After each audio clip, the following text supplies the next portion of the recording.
B குருஸ் தமிழ் நேர்கள் அனைவருக்கும் வணக்கம். இன்று நாம் சந்திக்க இருக்கும் சிறப்பு விருந்தினர் திரு தேவப்பிரியன் அவர்கள், அரசியல் விமர்சகர். வணக்கம் சார், நல்லா இருக்கீங்களா?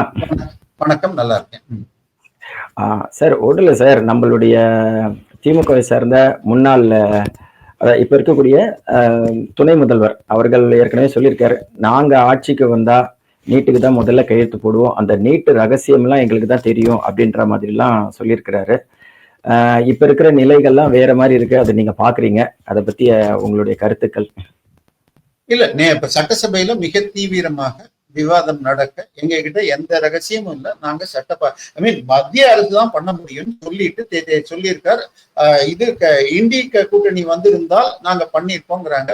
ஒண்ணு இண்டி கூட்டணியில இருக்கிற எந்த மாநிலத்திலையும் விலக்கு வரல. சோ யாருமே கோரல. கேரளாவாக இருக்கட்டும், கர்நாடகாவா இருக்கட்டும், பக்கத்துல இருக்கிற தெலுங்கானாவாக இருக்கட்டும், இங்கெல்லாம் இண்டி கூட்டணி, பஞ்சாப்ல இருக்கிற ஆம் ஆத்மியா இருக்கட்டும், டெல்லியில இருக்கிற ஆம் ஆத்மியா இருக்கட்டும், திரிணாமுல் காங்கிரஸா இருக்கட்டும், யாருமே கோரல. அப்ப இது கோர்றது நீங்க தான். ஏன்னால் இந்தியாலேயே மிக அதிகமான பிரைவேட் மெடிக்கல் காலேஜ் இருக்கிற ஸ்டேட்ல டாப் 3ல தமிழ்நாடும் இருக்கிறது. இந்த மெடிக்கல் காலேஜஸ்ல 2 விதமாக பணம் வாங்கப்படுது. இன்னைக்கு பிரைவேட் மெடிக்கல் காலேஜுடைய ஃபீஸ் நான் சொல்லலைங்க. ஜெகதீஷ்னு ஒரு பையன் தற்கொலை பண்ணிக்கிட்ட பிறகு அவனுடைய நண்பர் பயாஸ் என்பவன் பேசின, அதுவும் யார, உதயநிதியை பக்கத்துல வச்சுட்டு பேசினது. நான் ஜெகத் ரட்சகன் எம்பி அவர்கள் காலேஜ்ல படிக்கிறேன், Bharat engineering, Bharat medical college.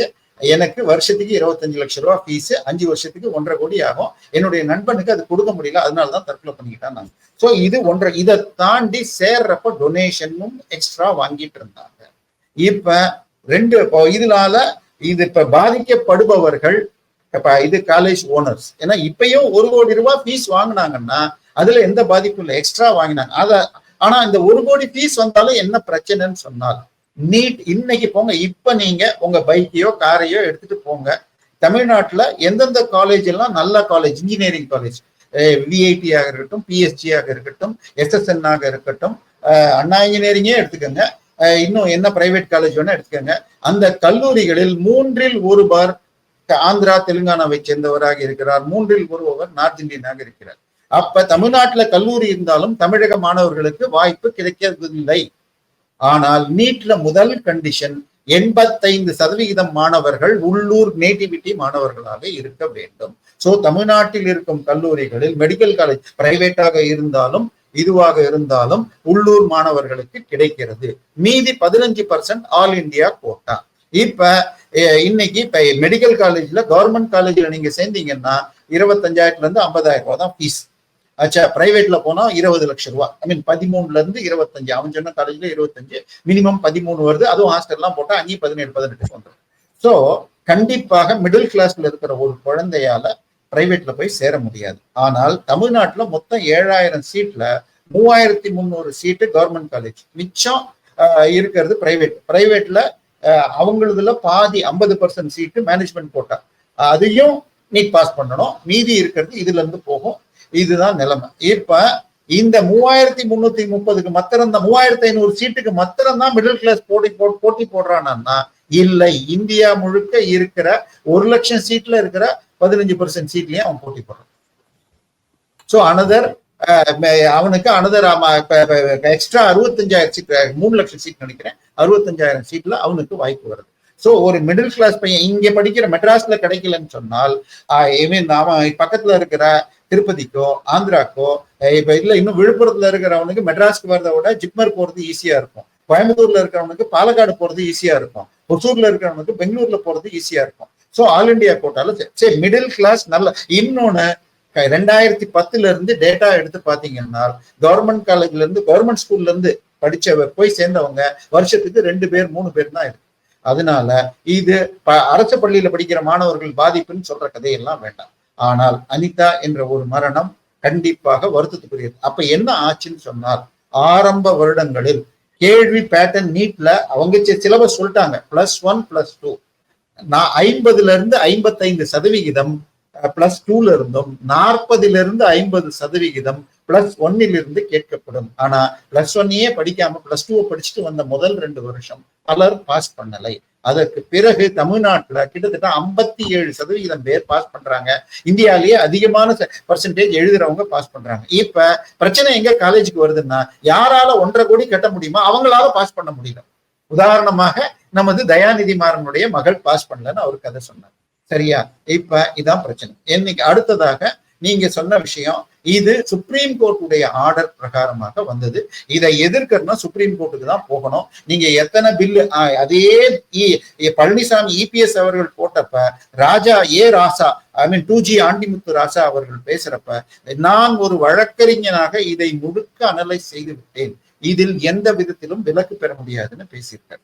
இதையே திரு கார்த்தி சிதம்பரமுடைய அம்மா இது அவங்க பேசியிருக்காங்க. அவங்க தான் நீட்டுக்கு ஆதரவாக வழக்கையும் போட்டு ஜெயிச்சவங்க. சோ இதுல சட்டப்படி போராடலாம். இதுல மத்திய அரசை குறை சொல்வது தவறு.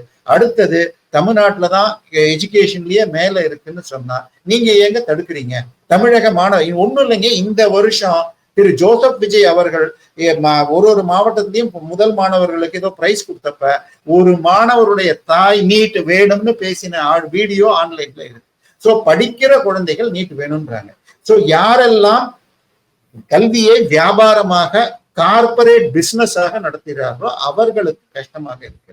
சோ இது யார் வேண்டான்னு சொல்றாங்களோ அவங்கெல்லாம் பாசிஸ்ட், யார் வேணும்னு சொல்றாங்களோ அவங்கெல்லாம் படிக்கிற குழந்தைகளுக்கு வாய்ப்பு தரணுங்கிறது. சோ இத புரிஞ்சிக்காம எதிர்ப்பது அர்த்தமற்றது. இதுக்கு அடுத்தது இதே இதுல யூஜிசி படியாக கவர்னர் நாமினி விஷயம் வந்திருக்குங்க. ஒண்ணு இல்லைங்க, இன்னைக்கு நான் படிச்சு முடிச்சேன்னு வச்சுக்கோங்க இன்ஜினியரிங், எனக்கு மெட்ராஸ்ல வேலை கிடைக்குமோ இல்ல பெங்களூர் போகணுமோ இல்ல ஹைதராபாத் போகணுமோ இல்ல டெல்லி பூனா போலாம் இல்ல வெளிநாட்டுக்கும் போகலாம். சோ எனக்கு அவங்களுக்கு அங்க போய் போனா அவங்களுக்கு சமமா இருக்கணும்.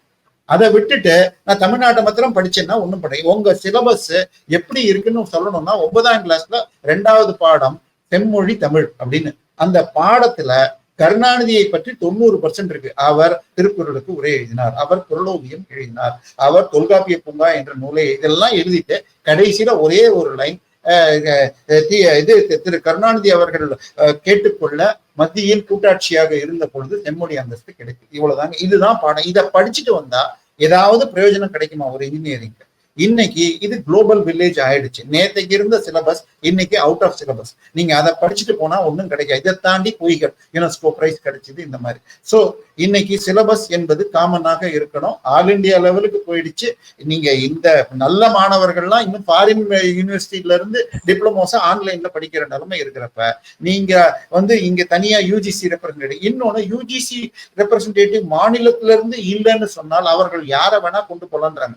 இல்லை, அந்த ரூல் என்ன சொல்லுதுன்னால் இந்த குழுவிற்கு நீ யாரெல்லாம் அப்ளை பண்றாங்களோ அதுல இருந்து அவங்க ரெக்கமெண்ட் பண்ணுவாங்க. அந்த யூஜிசி நாம்ஸ் படி யார் யாரெல்லாம் குவாலிஃபையாரோ அவங்களதான் வர முடியும். வெளியில இருந்து யாரையோ சங்கிகள் எல்லாம் கூட்டிட்டு வர முடியாது. மங்கிகள் நீங்க அப்ளை பண்ணா மங்கிகளோ அங்கி அடிங்களோ யார் அப்ளை பண்ணாலும் அவங்களதான் கேட்க முடியும். அதனால தயவு செய்து மக்களிடம் பொய் சொல்ல வேண்டாம். இன்னொன்னு, கல்வியை மத்திய இதுக்கு கன்கரண்ட் லிஸ்டுக்கு மாற்றப்பட்டது இந்திரா காந்தி பிரைம் மினிஸ்டராக இருந்த பொழுது. அன்னைக்கு இந்திரா காந்தியோடு கூட்டணியாக இருந்தது திமுக. பட் 77 அதை வச்சுக்கிட்டா கூட 89 இருந்து 2014 வரைக்கும் கிட்டத்தட்ட நடுவுல ஒரு சில வருடங்கள் தவிர 19 வருடங்கள் திமுக மத்திய அரசில் ஆட்சியில் இருந்தது. அப்பெல்லாம் இதை கேள்வி வைக்க மாட்டீங்க. இப்ப ஏங்க இதை எதிர்க்கிறீங்க? உங்களுக்கு பிஜேபியை எதிர்த்து ஏதாவது பிரச்சாரம் பண்ணணும்னு சொல்லிட்டு இருக்கீங்க. நீங்க இன்னொன்னு போய் கூகுள்ல போய் சர்ச் பண்ணுங்க, துணைவேந்தர் வேலைக்கு 10 இருந்து 20 கோடி ரூபாய் லஞ்சம் பெறுகிறார்கள்னு திரு மருத்துவர் ராம்தாஸ்ல இருந்து பல பேராசிரியர் யூனியன்கள் சொல்லியிருக்கு. எனவே நல்லது நடக்கணும். இப்ப பல்கலைக்கழகத்துல துணைவேந்தர்கள் இல்லைன்னு சொன்னால் யூஜிசி சட்டப்படியாக குழுவை நீங்கள் அமைக்கவில்லை. எனவே மாணவர்கள் அதனால பிரச்சனை சந்திக்கிறாங்கன்னு சொன்னால் காரணம் திமுகவின் அரசு தான். இதுல கவர்னர் மேல எந்த தப்பும் கிடையாது. இது எஜுகேஷன் கண்டிப்பாக கன்கரண்ட் லிஸ்ட்ல இருக்கணும், இன்டர்நேஷனலைஸ் ஸ்டாண்டர்டைஸ் ஆகணும். நான் இன்னைக்கும் அடின்னு மறந்தீங்கன்னா என்னால ஆன்சரே பண்ண முடியாது. இன்ச்சு அடின்னு சொல்லிட்டு இருந்தா எம்கே சிஸ்டத்துக்கு எப்பயோ மாறிடுச்சு. இன்னும் விண்டோஸ் போய் கம்ப்யூட்டர் சயின்ஸ் எடுத்து படிச்சீங்கன்னா +2 சிலபஸ்ல எல்லாம் இன்னைக்கும் விண்டோஸ் டாஸ்ன்னு படிக்கிறாங்க. அதெல்லாம் இன்னைக்கு யாருமே யூஸ் பண்றது இல்லை. சோ தயவு செய்து சிலபஸை மாற்றி அப்டேட் பண்ணணும். ஆனா இவங்க பாடத்திட்ட டிசைன் பண்ற ஆட்கள் யார போட்டிருக்காங்க? திண்டுக்கல் லியோனில இருந்து சுபவீர பாண்டியன் என ஆபாச பேச்சாளர்கள் எல்லாம் கொண்டு பாடத்திட்ட டிசைனர்களாக போட்டாங்கன்னா எப்படி இருக்கும்னு நமக்கு தெரியும். தயவு செய்து நீட் மக்களுக்கு நன்றாக படிக்கிற மாணவர்களுக்கு தேவை. நீங்க செய்ய வேண்டியதெல்லாம் மாணவர்களை தேர்வுல நான் இது ஜெயிப்பேன், என்னால முடியும்ன்ற ஒரு நம்பிக்கையும், இது இல்லைன்னா இன்னொன்னு அப்படிங்கறதா வேணும். ஒண்ணு இல்ல, அந்த அனிதாவுடைய வீடியோ நேற்று பாத்தீங்க, எனக்கு நீட்ல நான் போயிடுச்சு பரவாயில்ல, நான் அக்ரி படிச்சு விவசாயத்துக்கு உதவுவேன்னு சொல்லிச்சு. ஆனால் யாரோ இவர்கள் அவள் அந்த பெண்ணை நேமன்ஷேம் பண்ணதுல நீ உனக்கு கிடைக்கலன்னு சொல்லி அந்த குழந்தையை தற்கொலைக்கு தூண்டப்பட்டார் இந்த போராட்டத்தினால். அதனால நீங்க பாடத்திட்டமே நீங்க மாணவர்களுக்கு உளவு ரீதியாக பலப்படுத்தணுமே தவிர உங்களால முடியாதுன்னு சொல்லக்கூடாது. இதை தாண்டி கடைசியா முடிச்சிடுறேன் 2 விஷயம். உச்ச நீதிமன்றத்துல இவங்க ஒரு கையெழுத்து கேம்பெயின் நடத்தினப்போ ஒரு வழக்கறிஞர் கேஸ் போட்டாருங்க. அந்த கேஸ்ல இன்றைய மாணவர்கள் புத்திசாலிகள், அரசியல்வாதிகள் தன்னுடைய அரசியல் லாபத்திற்காக இந்த மாதிரி நடத்துவது வீண் வேலை, பயனற்றது என்பது மாணவர்களுக்கு நன்றாக தெரியும். ஆனால் கருத்துரிமையினால் நாங்கள் தடுக்க முடியாதுன்னு தீர்ப்பு சொல்லியிருக்காங்க. அந்த ஜட்மெண்ட் ஆன்லைன்ல இருக்கு. சோ இதை தடுக்க முடியாதுன்னு உச்ச நீதிமன்றம் கூறிவிட்டது. இன்னைக்கு அடுத்ததாக இது கிறிஸ்டியன் மெடிக்கல் காலேஜ் வேலூர், அவங்க நாங்க நீட்டை ஏத்துக்க மாட்டோம் 2 வருஷம் போராடி பார்த்துட்டு 3வது வருஷம் ஒரே ஒரு மாணவரை மட்டும் சேர்த்துட்டாங்க. அவங்க என்ன பண்ணுவாங்கன்னா தமிழ்நாட்டு மாணவர்களே சேர்க்காம அவங்களுடைய பர்டிகுலர் கிறிஸ்டியன் செக்ட் சேர்ந்த பெரும்பாலான கேரளா மாணவர்களுக்கு இது கொடுத்தாங்க. அதெல்லாம் பாதிக்கப்படுதுன்னு உடனே திருப்பி அப்பீல் போனப்ப சென்ற ஆட்சியில இருந்தப்பையும் அதை எதிர்த்து இவர்கள் வென்றார்கள்.